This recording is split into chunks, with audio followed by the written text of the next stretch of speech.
Bonjour, comme promis la semaine dernière, je vous propose aujourd'hui une autre recette très adaptable. J'ai repris la recette de la tarte colorée aux bêtes que je vous ai présentée il y a quelques semaines et je l'ai transformée en utilisant une botte de carottes, donc en utilisant les carottes et les fans. Si vous avez une belle botte de carottes, voici une façon assez originale de l'utiliser.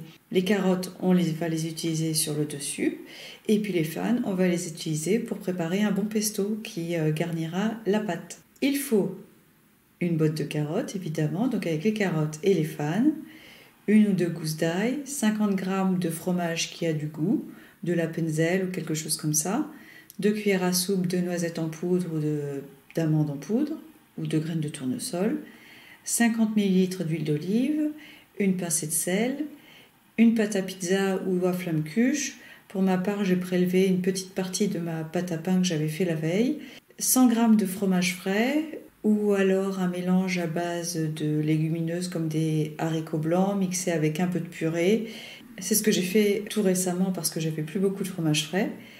Et en option, 80 g de lardons. On peut aussi, par exemple, utiliser des citrons confits. Ça relève bien le goût des tartes et des pizzas.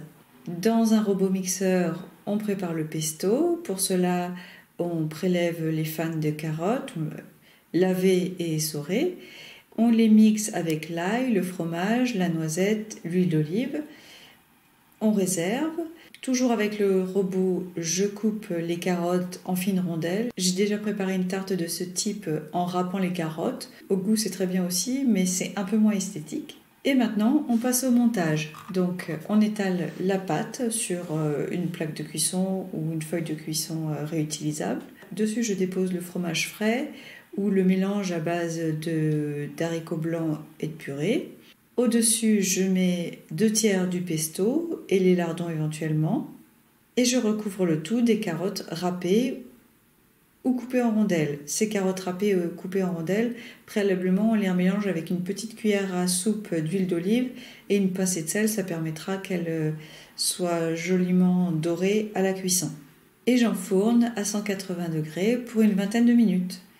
Voilà, c'est prêt. On a une tarte assez originale et très bonne, qui plaît d'ailleurs bien aux enfants. On peut encore ajouter le reste du pesto en accompagnement où vous verrez qu'il va bien aussi avec plein d'autres choses, plein d'autres plats.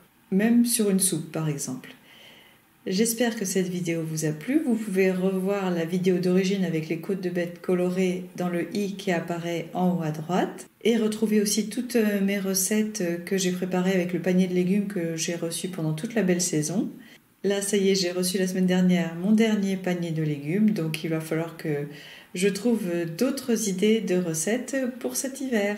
À ce sujet, je me suis remise à faire de la marmite norvégienne. Vous trouvez toutes les infos également dans cette liste de lecture. À bientôt!